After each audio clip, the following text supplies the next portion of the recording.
함께 하나님 말씀 봉독하겠습니다. 야고보서 2장 14절에서 22절까지입니다.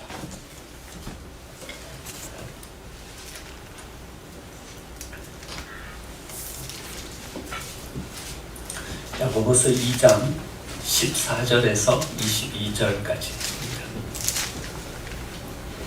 하나님의 말씀입니다. 내 형제들아, 만일 사람이 믿음이 있노라 하고 행함이 없으면 무슨 유익이 있으리요?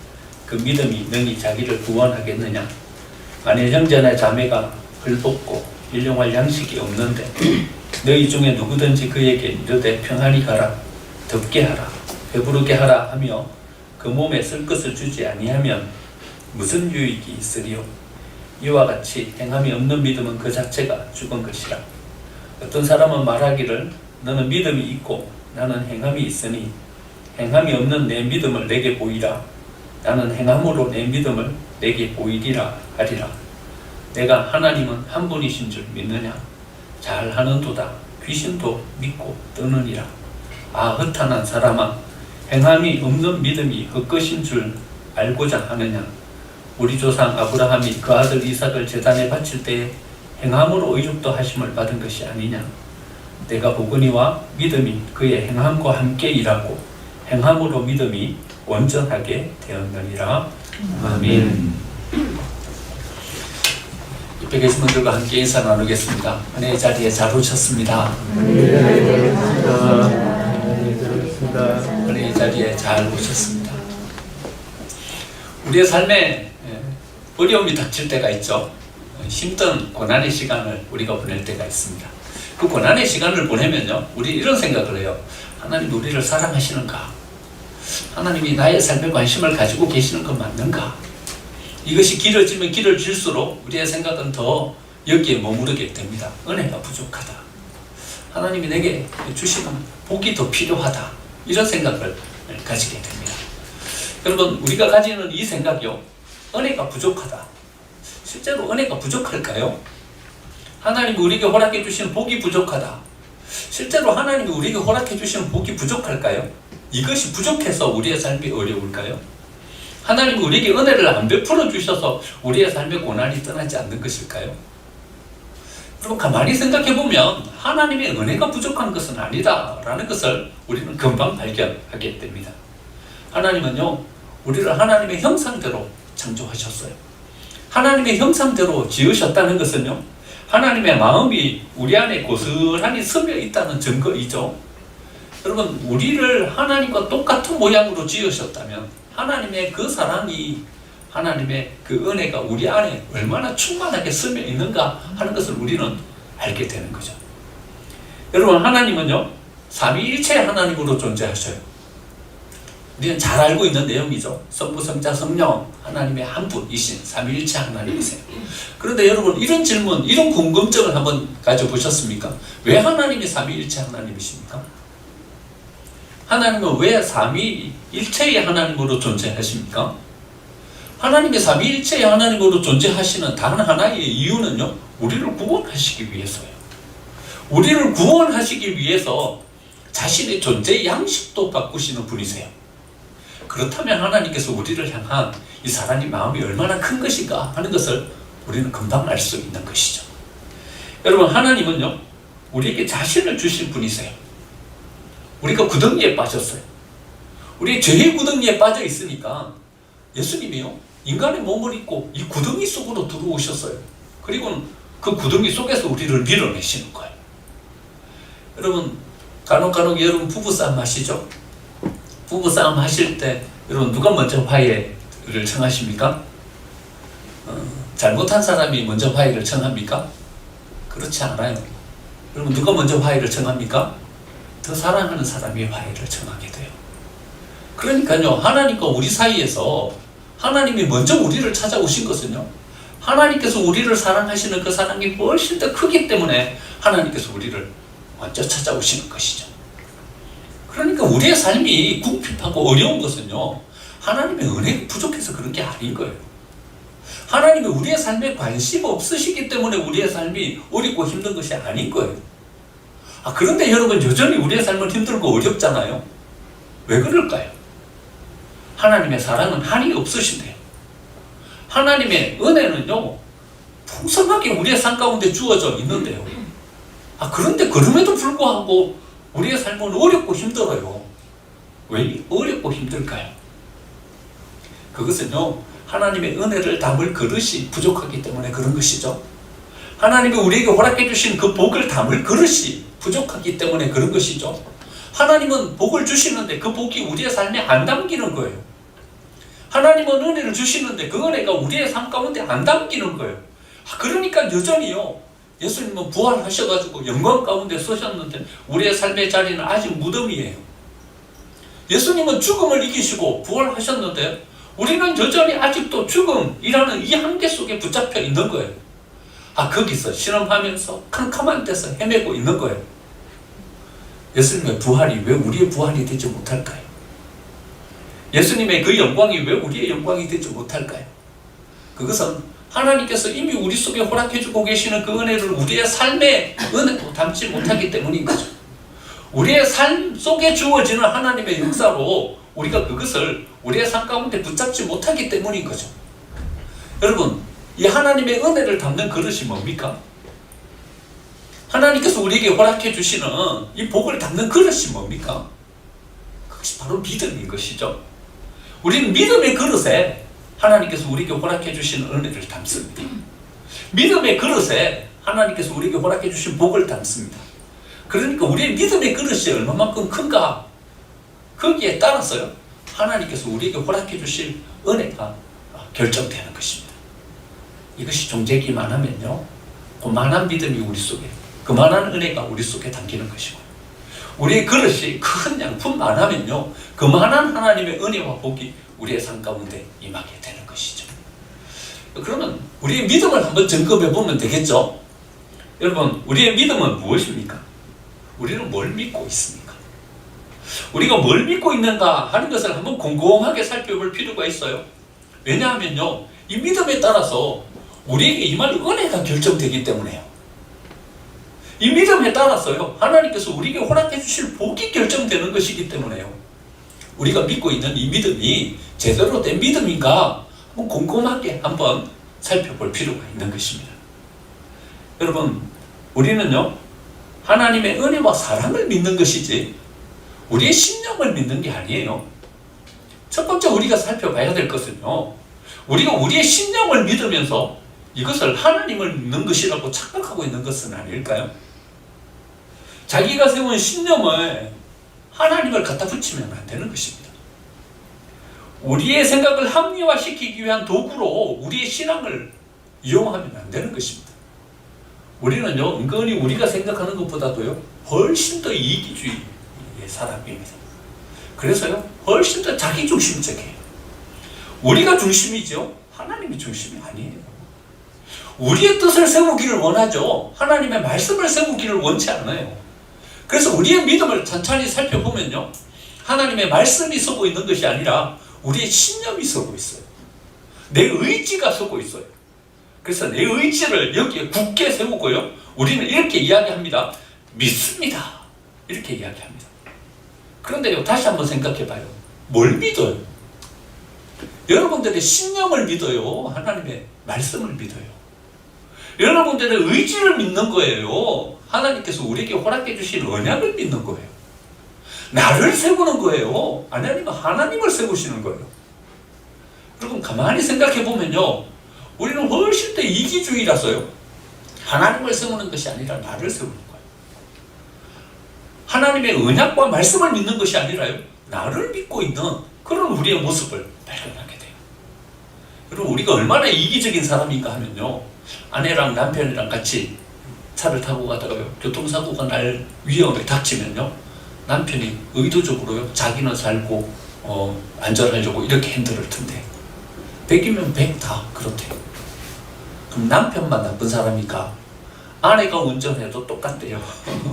다 자기가 살려고 핸들을 끄지, 자기는 죽고 옆에 있는 남편이나 아내를 살리려고 핸들을 끄는 사람은 아무도 없대요. 사랑하는 사람인데. 그만큼 이기적인 사람이라는 거예요, 우리라는 존재가. 그러니까요, 믿음과 신앙에 있어서도요, 이것이 고스란히 나타나서 여러분, 우리 신앙 가운데 하나님의 언약과 말씀, 그것에 중심을 두고 믿음을 가지는 사람을 찾아보기가 쉽지 않다는 거예요. 우리는요, 다 자기의 신념을 믿어요. 우리는 다 자기 의지를 믿어요. 그리고는요, 이것이 하나님을 믿는 것이라고 이렇게 생각한다는 거예요. 우리가 왜 여전히 하나님께서 우리에게 은혜를 베풀어 주시는데도 이 은혜가 우리의 삶 가운데 담기지 못하는가? 그것은 하나님을 믿는 게 아니기 때문에 그래요. 하나님은 우리에게 한없는 복을 주시기를 원하는데 왜 그 복이 우리의 복이 되지 않는가? 예수님은 부활하셨는데 왜 우리의 삶은 아직도 무덤인가? 그것은요, 하나님께서 주시는 그 은혜가 우리의 삶 가운데 담길 믿음의 그릇이 예비되지 않았기 때문에 그렇다는 거죠. 하나님을 믿어야 돼요. 하나님의 언약, 그것을 붙잡고 가야 돼요. 하나님께서 우리에게 복 주시고 은혜 주시는 그것으로 우리의 삶은 세워진다는 것을 믿음으로 붙잡고 가야 되는 것입니다. 그래야 하나님께서 우리 속에 허락해 주신 그 은혜가 우리의 삶의 은혜가 되는 것입니다. 두 번째로 생각해 볼 것은요, 오늘 본문의 말씀대로 믿음은 행함입니다. 믿음은요, 정적인 것이 아닌 거예요. 믿음은요, 관념이 아닌 거예요. 믿음은 행함인 거예요. 그런데 로마서에서는 이렇게 기록하고 있잖아요. 행함으로 구원을 얻는 것이 아니라 믿음으로 구원을 얻는다, 이렇게 말해요. 근데 오늘 본문에 야고보서에서는요, 행함이 없는 믿음은 죽은 것이다, 이렇게 말해요. 여러분, 이 로마서의 말씀과 야고보서의 말씀은 서로 상반되는 다른 말씀을 하고 있는 겁니까? 우리가 이렇게 생각하는 것은요, 하나님을 중심에 세우지 않고 우리의 관점으로 이것을 바라보기 때문에 이 두 말씀이 서로 상반된 것으로 그렇게 느껴지는 거예요. 하나님을 중심에 세우면요, 이 두 말씀은 오히려 믿음의 영역을 확장해가는 말씀으로 우리는 이 말씀을 보게 되는 것입니다. 로마서에서 우리는 믿음으로 구원을 얻는 것이지 행함으로 구원을 얻는 것이 아니다라는 말씀은요, 하나님을 중심에 거기 세우고 보면요, 하나님 없는 우리의 행함, 그것만으로는 우리는 구원을 얻을 수 없다는 말이에요. 그러니까요, 하나님을 중심에 세우고 하나님을 믿는 그 믿음을 가져야 우리는 구원을 얻을 수 있다는 말인 거죠. 야고보서의 말씀, 행함이 없는 믿음은 죽은 믿음이라는 것은요, 하나님을 우리의 삶의 중심에 세우고 그 하나님을 믿는 사람으로 서면요, 그 하나님의 말씀대로 살아가는 삶으로 우리의 삶이 바뀌게 된다는 거예요. 그러니까 로마서의 말씀과 야고보서의 말씀은 서로 상반되는 말씀이 아니라요, 믿음의 영역을 더 확장시켜주는 말씀인 거죠. 믿음은요, 행함이에요. 믿음은 관념이 아니에요. 믿음은 정적인 게 아니에요. 믿음은 명사가 아니라 동사예요. 움직이는 거예요. 그런데요, 우리 민족은요, 움직이는 걸 별로 좋아하지 않는 민족이에요. 1000년 동안 불교의 사상에 기반해서 역사가 세워졌어요. 그 다음에는 유교 500년의 역사를 보냈어요. 불교도 정적이고요, 유교도 정적이에요. 그리고 움직이는 것, 자기의 마음을 표현하는 것, 이것은요, 다 별로 좋지 않은 것으로 그렇게 표현해요. 그래서요, 뭔 행동을 하는 것은요, 뭔 짓이라고 이렇게 표현해요. 뭔 질이라고 이렇게 표현해요. 물론 강도를 하는 것을 강도짓이다 이렇게 표현하는 것은 그것은 맞죠. 도둑을 도둑질이다 이렇게 표현하는 거, 그건 맞죠. 그런데요, 우리는 행동하는 모든 행동에다가 질, 짓이라는 말을 붙여요. 그래갖고 양치하는 것도 양치질이라고 그래요. 아니, 뭐 양치질 하는 게 뭐 잘못된 겁니까? 그런데 그것을 뭔 질이라고 그래요. 심지어는요, 목회자를 보고서도요, 목사질이라고 그래요. 우리 교회 선생님도 계신데요, 선생님도 선생질이라고 그래요. 여러분, 뭘 하는 게 잘못된 겁니까? 유교나 불교나 이런 사상의 기반은요, 어떻게 바라보냐 하면요, 우리가 뭘 행동하고 뭘 감정을 표현하고 뭘 행하는 것을요, 다 안 좋은 것으로 이렇게 표현하는 거예요. 여러분, 운다라는 동사요, 우리나라 말에는 운다는 말은 운다 이거 하나밖에 없어요. 그런데요, 영어에는요, 운다는 말이 얼마나 많은가 하면요, cry 하면요, 막 소리 내서 우는 거 cry예요. weep 하면요, 막 속으로 막 여기에서 막 슬픔이 가득 차가지고 막 이렇게 나오는 이게 weep이에요. howl은요, 짐승처럼 막 크게 우는 게 howl이에요. 제가 네이버 사전에다가 운다 이렇게 쳐봤어요. 네이버 사전에 쳐봤더니요, 거기에 영어 단어, 운다라는 영어 단어가 몇 개가 나오냐 하면요, 제가 헤아려 보니까 20개가 나오더라고요. 영어에는요, 운다라는 단어가 20개예요. 그런데요, 모든 20개의 단어를 우리나라 말로 번역하면 어떻게 번역하냐 하면요, 운다 이렇게 번역하는 거예요. 우리나라 말은요, 움직이는 걸 싫어해요. 정적인 걸 좋아해요. 움직이면 그것은요, 천한 사람들이나 움직이는 거지, 양반들은요 움직이지 않고 가만히 있는 게 그게 양반이에요.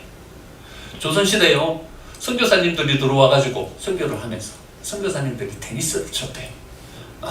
땀 흘리면서 테니스를 치고 있으니까 우리 조선 양반들이 뒷짐을 지고서 그것을 이렇게 구경하더니 다 끝나고 나니까 불러서 이렇게 이야기하더래.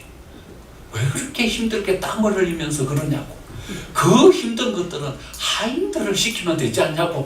그렇게 이야기를 했다는 거예요. 우리는 움직이는 걸 싫어해요. 전적인 것을 좋아해요.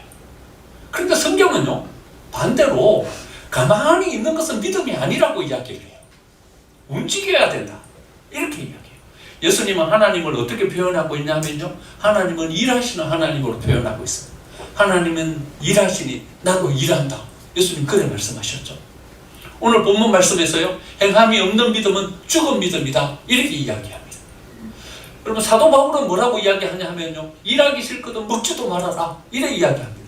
가만히 있으면 안 된다. 열심히 일해라. 움직여라. 이래 이야기하고 있는 것이 하나님의 말씀이에요.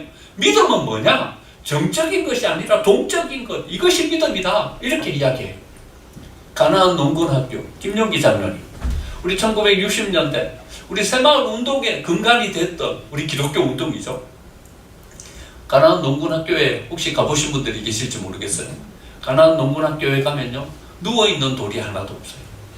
거기에 모든 돌들을 다 세워놨어요. 김용기 장로님이 기독교 정신인 거죠. 그 기독교의 가치관을 몸에 이렇게 배어 계신 분인 거죠. 돌들도 누워있는 꼴을 못 보는 거예요. 그래갖고 거기 있는 돌을 모두 다 세워놓은 거예요. 여러분, 이게 새마을 운동의 근간이 돼가지고요, 우리 한국이라는 이 민족이 세워지게 된 것입니다. 하나님은요, 우리가 가만히 정적으로 앉아있는 것을 원치 않으세요. 그것은 믿음이 아니라고 말씀하세요. 동적으로 움직이는 것, 이게 믿음인 거예요. 제가 어릴 때요, 초등학교 3학년 때 전기가 들어왔어요. 여러분들은 어릴 적부터 전기불 아래서 크셨죠? 촌놈이에요. 초등학교 3학년 때 전기가 들어왔어요. 이미 지어진 집에다가 전기가 들어오니까 스위치가 전기 없어요. 스위치가 어디 있냐 하면 전등 거기 붙어 있어요. 갖고 땡기면 불이 들어오고 또 한 번 더 땡기면 불이 꺼지고 이런 전등이었어요. 대부분 전등이 다 그랬어요. 그런데 옆집에 가봤더니요, 거기에다 끈을 달아가지고요, 이렇게 내려놓은 거예요. 그 누워갖고 잘 때 이렇게 툭 당기면 그냥 불이 꺼지고요. 또 일어나서 당기면 누워서 일어날 필요도 없어요. 당기면 켜지고 꺼지고 그러는 거예요. 요즘 뭐 리모컨으로 불 끄고 켜고 하는 게 있죠. 그거보다 훨씬 더 편리해요. 누워서 이렇게 끄고 켜고 하는 거예요. 얼마나 편리한지 갖고 제가 집으로 왔어요. 집으로 와갖고는 어디서 끈을 하나 구해갖고 제 방에 있는 전등에다가 이렇게 끈을 달았어요. 달았더니 얼마나 편리한지. 누워서 당기면 불이 켜지고 당기면 꺼지고 그러는 거예요. 그러고 있는데 저희 어머니가 들어오시더니 가위를 가지고 쏙 잘라버렸어요. 쏙 잘라버리면서 하시는 말씀이, 어디 젊은 놈이 빨딱 일어나라고. 싹둑 잘라버리시더라고요. 빨딱 일어나라고. 여러분, 우리는 움직이는 걸 싫어해요. 가만히 있는 걸 좋아해요. 그래서 예배도요, 요즘은 교회 나오는 것도 싫어해요. 집에서 그냥. 요즘 뭐 영상으로 예배하니까는요, 오늘 영상으로 예배하시는 분들께 죄송합니다. 여러분, 혹시 잘 차려입고 정장하시고 예배 드리십니까? 아니면 잠옷 입고 드리고 계시지는 않으십니까? 맨 처음에는 영상 예배할 때요, 다 정장하고 넥타이 메고 가족들 다 모여 앉아갖고 작년 이맘때 가족들이 모여 앉아서 그 글에 예배했어요. 그런데요, 와이셔츠 입고 넥타이 매는 게 좀 귀찮은 거예요. 그래갖고 우리 가족끼리 모이는데 뭔 넥타이까지 매고 그래 할 필요가 있겠냐. 그래 뭐 평상복으로 앉아서 예배 드리다가요. 요즘은요 다 잠옷 입고 나와가지고 그래 예배하는 거예요. 뭐 우리는 움직이는 걸 싫어해요. 그냥 가만히 정적으로 여기 있는 걸 좋아하는 거예요. 여러분 근데 정적으로 가만히 앉아있는 나라들을 보세요. 중국, 인도, 파키스탄 다 보세요. 여러분 정적으로 가만히 앉아있는 나라들은요 다 못 사는 나라들이에요. 여러분 그 나라들이 머리가 얼마나 좋습니다. 인도 사람들, 중국 사람들 세계 IQ 평균 1등, 2등, 3등 하는 나라들이 있지 않아요? 그런데 안 움직이는 나라들은요 다 못 사는 나라들이에요. 가만히 앉아 있어가지고는요 아무 일도 일어나지 않아요. 일어나서 뭘 해야 거기에서 뭔가 역사가 일어나고 거기에서 뭔가 일이 이루어지는 거예요. 여러분 요즘 현대인들은 다 마음의 병이 왔어요. 마음의 병이 왜 와요? 마음의 병이 왜 오냐면요 안 움직이기 때문에 마음의 병이 오는 거예요. 칼 메닝커라는 정신분석학자이면서 의사인 분이 계셔요. 이 칼 메닝커는요 보웨인이라는 사람의 그 스승이에요. 여러분 보웨는 아세요? 보웨는 유명한 분이죠. 자기 분화 이론, 또 가족 치료 이거 이야기한 분이에요. 보웨는 잘 아는데 우리는 칼 메닝커는 잘 몰라요. 근데 칼 메닝커가 이 원조예요. 칼 메닝커가요 이 정신치료, 이 마음치료의 아주 대가예요. 사람들이 칼 메닝커에게 물었어요. 요즘 현대인들은 마음이 다 아파요.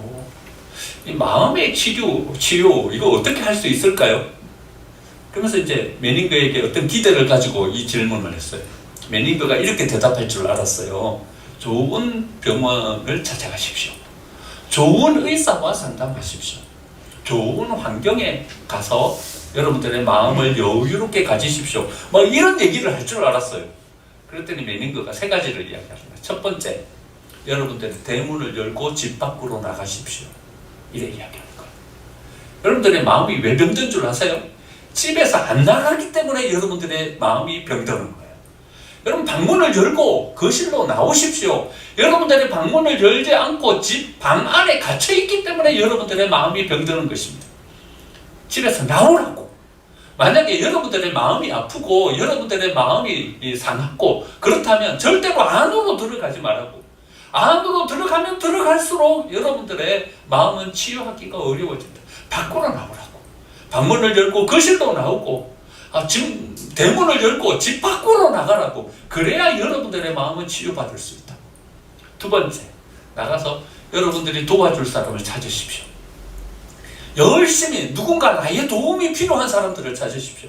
사무실에 가거든 누군가 나의 도움이 필요한 사람이 없는가를 열심히 찾으십시오. 길을 걸어갈 때 누군가 나의 도움이 필요한 사람이 없는지를 열심히 찾으십시오. 3번째, 찾았다면 힘껏 도우십시오. 최선을 다해서 그 사람에게 여러분들의 정성과 마음과 에너지를 쏟으십시오. 그러면 여러분들의 마음의 병은 치유될 것입니다. 의외로요, 칼 메닝커가 이렇게 이야기를 한 거예요. 여러분, 우리가 안 움직이기 때문에 병이 드는 거예요. 안 움직이기 때문에 우리의 생각이 왜곡되는 거예요. 열심히 최선을 다해서 열심히 움직이면요, 방문을 열고 나가면 대문을 열고 밖으로 나가서 사람들을 만나고 열심히 그분들을 위해서 봉사하고 섬기면 우리의 삶은 오히려 복되게 세워진다는 것입니다. 여러분, 우리가 무언가를 행하는 것이 다른 사람들을 위해서 행하는 것이 아니라 어쩌면 우리 자신들을 위한 거예요. 우리가 복되게 세워지는 방법은 열심히 땀 흘리면서 움직이고 행함이 있는 믿음으로 서는 것, 그것이 바로 우리를 세워가는 방법인 거죠. 오늘 본문 말씀은요, 행함이 없는 믿음은 죽은 것이다. 행해야 된다. 뭔가 움직임이 있는 신앙으로 쓸 때 하나님께서 인정하시는 신앙이 된다 말씀하십니다. 여러분, 우리의 믿음이 어떤지를 한번 살펴보시죠. 왜 하나님은 우리에게 은혜를 주시는데 우리는 그 은혜를 못 누리는가? 하나님은 한없는 복을 우리에게 부어주시는데 왜 그 복은 내 복이 되지 않는가? 그럼 혹시 움직이고 계시지 않기 때문은 아닙니까?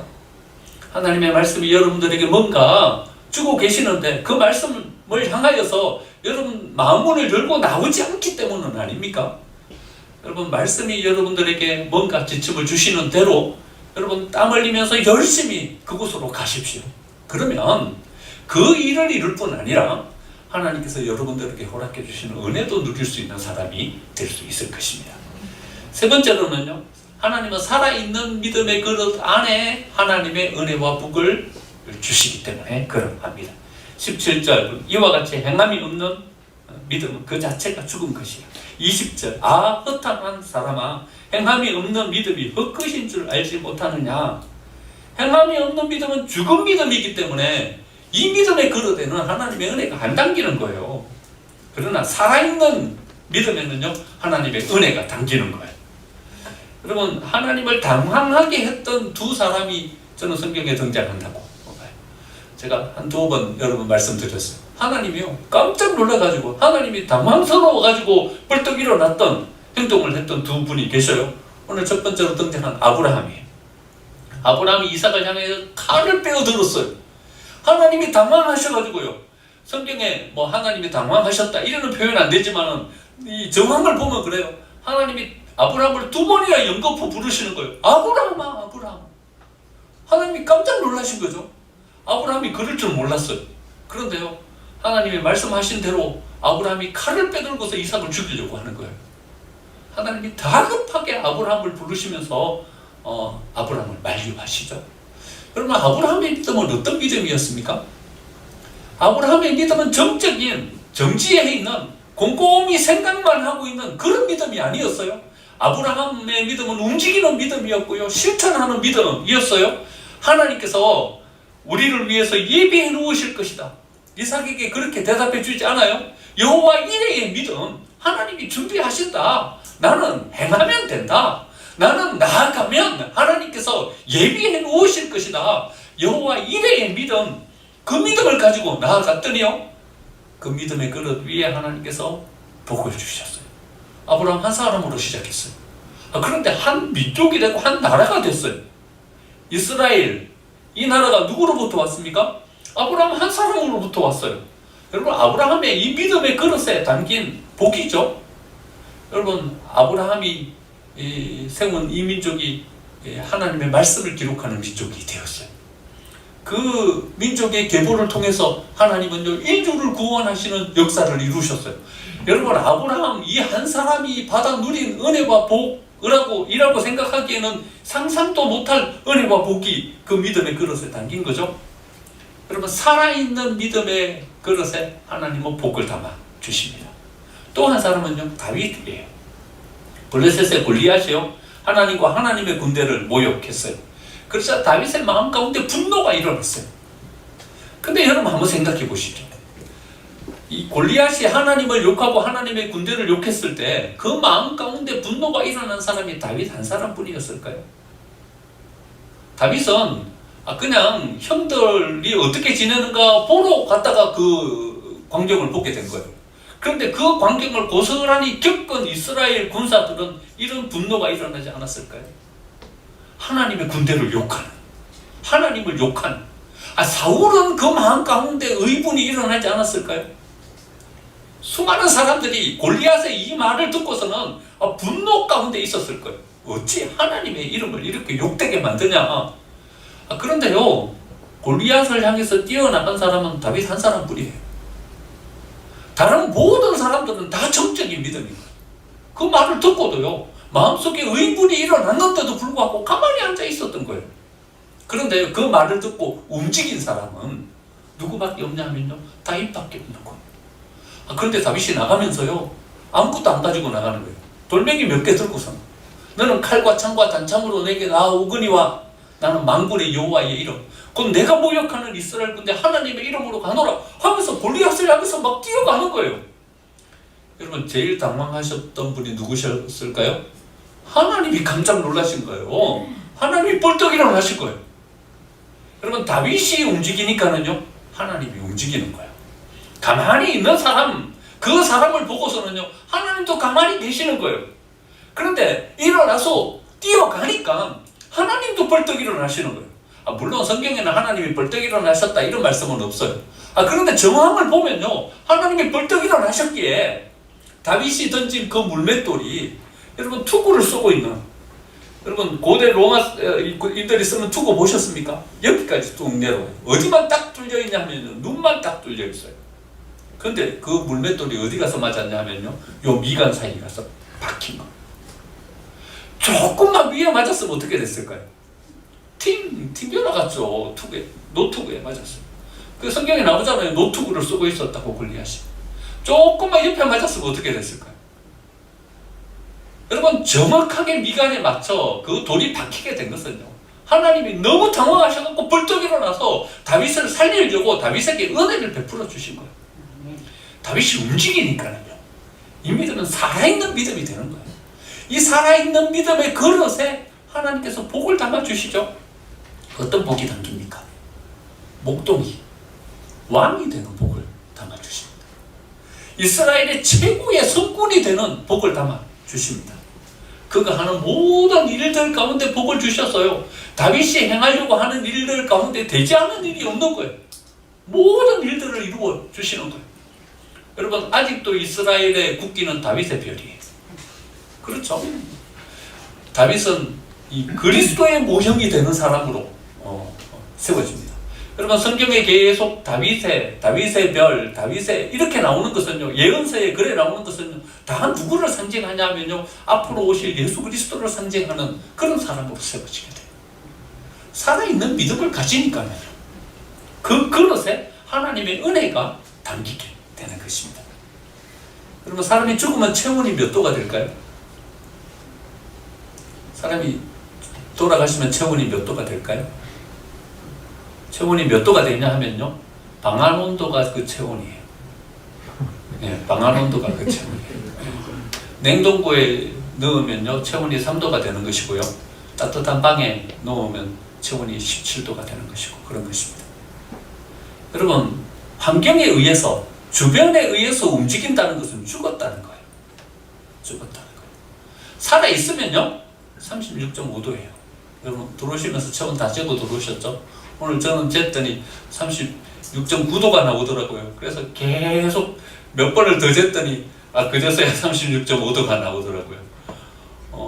살아있다는 것은요, 바깥의 기온이 내려가면 내 체온을 지키기 위해서 떨기도 하고 하면서 바깥의 그 차가운 공기와 대항해서 싸우면서 내 체온을 지키는 것이고요, 기온이 올라가면 땀을 흘리고 해가지고 체온을 떨어뜨려서 36.5도를 맞추는 것이고요, 36.5도를 지키기 위한 어떤 무언가가 내 속에서 계속 일어나고 있는 거예요. 이게 살아있다는 증거예요.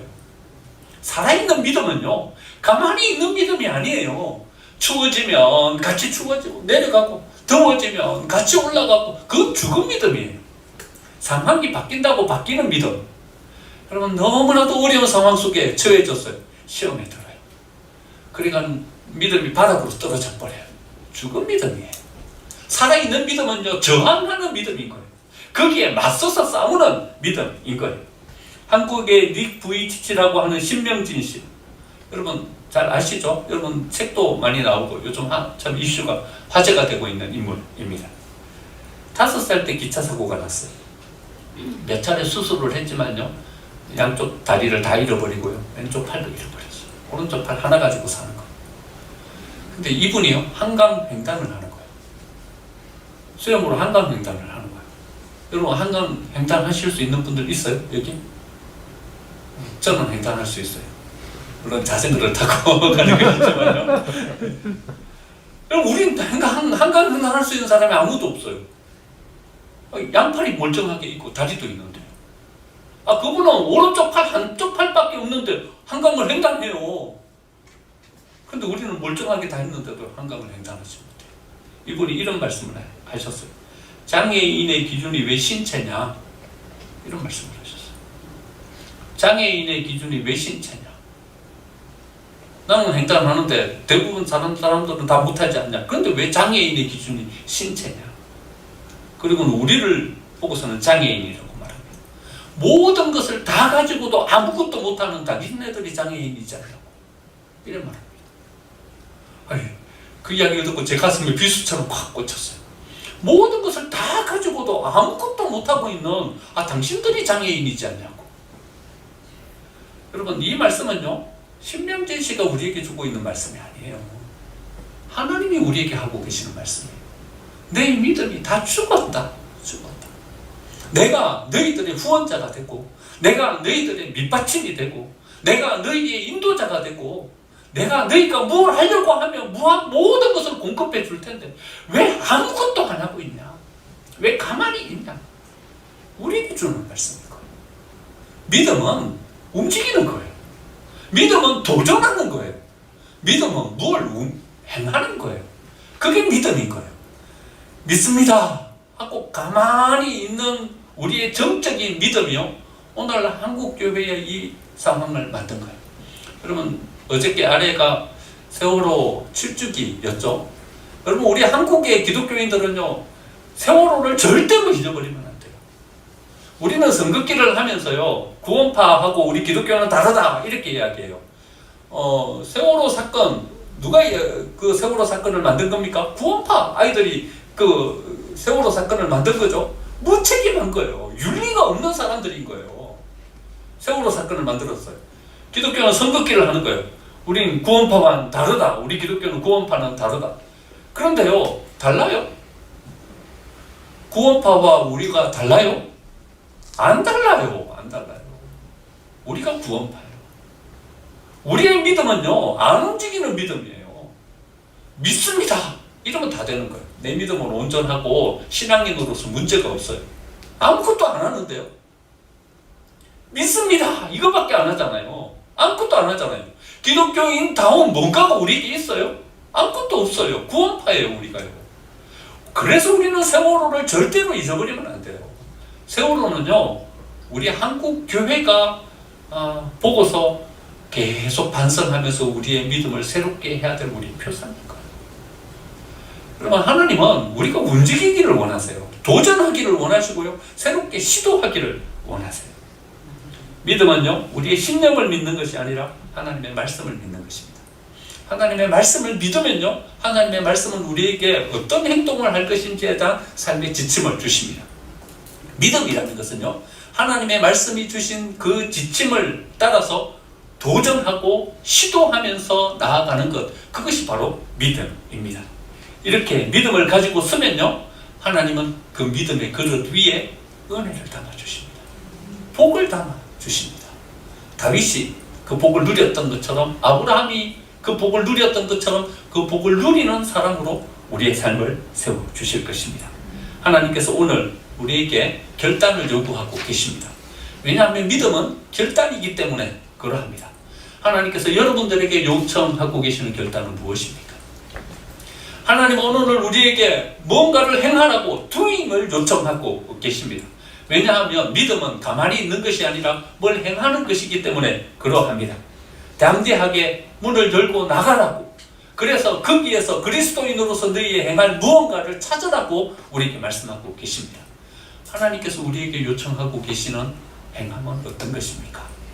오늘 예배하면서 우리가 그것을 찾고 그것을 행하는 사람이 되기로 오늘 결정하면서 우리의 믿음을 산 믿음으로 세우고 살아있는 이 믿음 위에 허락해 주시는 하나님의 은혜를 우리의 삶 가운데서 누릴 수 있는 그런 우리 생명생 교회가 되고 저와 여러분의 삶이 되시기를 간절히 축원드립니다.